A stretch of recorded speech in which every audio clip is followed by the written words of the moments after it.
Roger in Forest Lake, Minnesota, listening on KTNF, where I will be tomorrow. Hey, Roger, what's up? Yeah, I was just wanted to comment. Well, first of all, welcome to Minnesota a little prematurely. Thank you. Dress warm.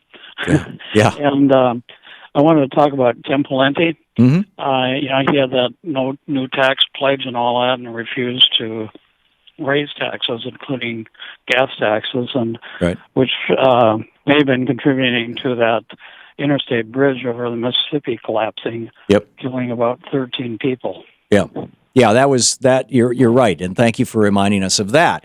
Not only did Tim Pawlenty not want to raise taxes to just maintain infrastructure, but people died because of his Republican ideology, and big embarrassment for the Republican Party. Thank you, Roger, for that call. It's interesting. Last night on the TV show, I had a couple of conservatives and Tommy Christopher and I were mixing it up on political topics, and I just said to my two conservative guests, okay, liberals have brought you the American Revolution, the end of slavery, the right of women to vote, the Medicare, Medicaid, Social Security, the 40-hour work week, the right to unionize.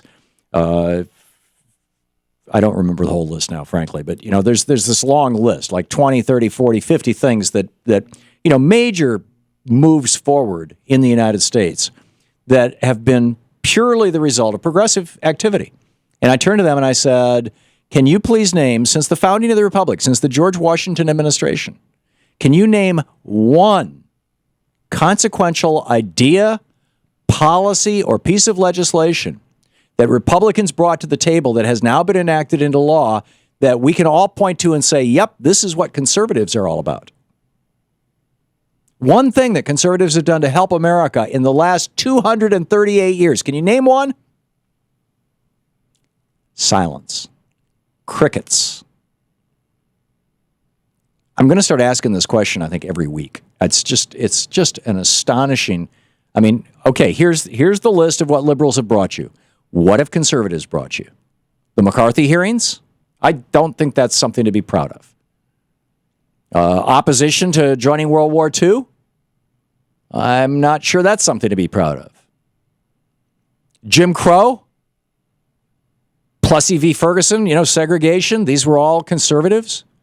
And then, a partisan conservative will inevitably say, yeah, and there was Democrats like George Wallace. And you say, yeah, they were conservatives. This is about conservative liberal, not Democrat Republican.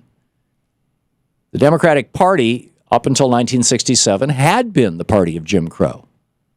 And the Republican Party, starting in 1856, when they were first chartered in Jackson, Michigan, as I recall, in June of that year, had been the party of radical liberal reform.